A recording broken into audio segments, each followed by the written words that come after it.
اعوذ باللہ من الشیطان الرجیم بسم اللہ الرحمن الرحیم۔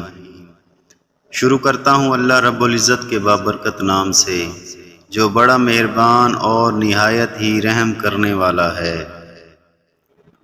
خاموش رہو، صرف خدا ہی تمہارے دل کا بوجھ ہلکا کر سکتا ہے۔ اچھے ساتھی کو چھوڑنے کے نتیجے میں برا ساتھی مل جاتا ہے۔ دنیا کیا ہے؟ اللہ سے غافل ہونا، نہ کہ ساز و سامان، چاندی، بیوی اور بچے۔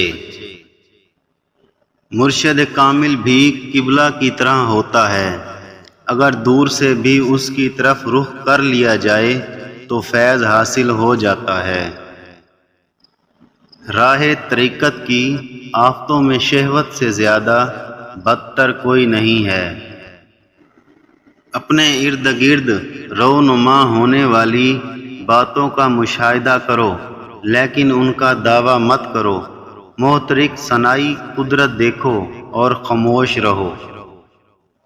اگر سونے کا اتنا ہی شوق ہے تو اللہ کے راستے پر سو، کہ شاید وہاں سے کسی اللہ والے کا گزر ہو اور وہ تمہیں خواب غفلت سے جگا دے۔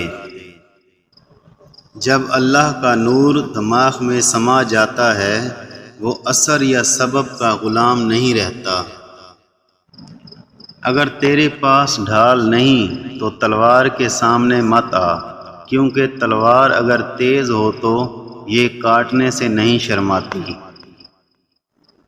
ایسے دیکھو جیسے تم، یا ایسے رہو جیسے تم دیکھتے ہو۔ وفا ایک ایسا دریا ہے جو کبھی خشک نہیں ہوتا۔ زندگی میں 3 چیزوں کا اظہار کبھی مت کرنا۔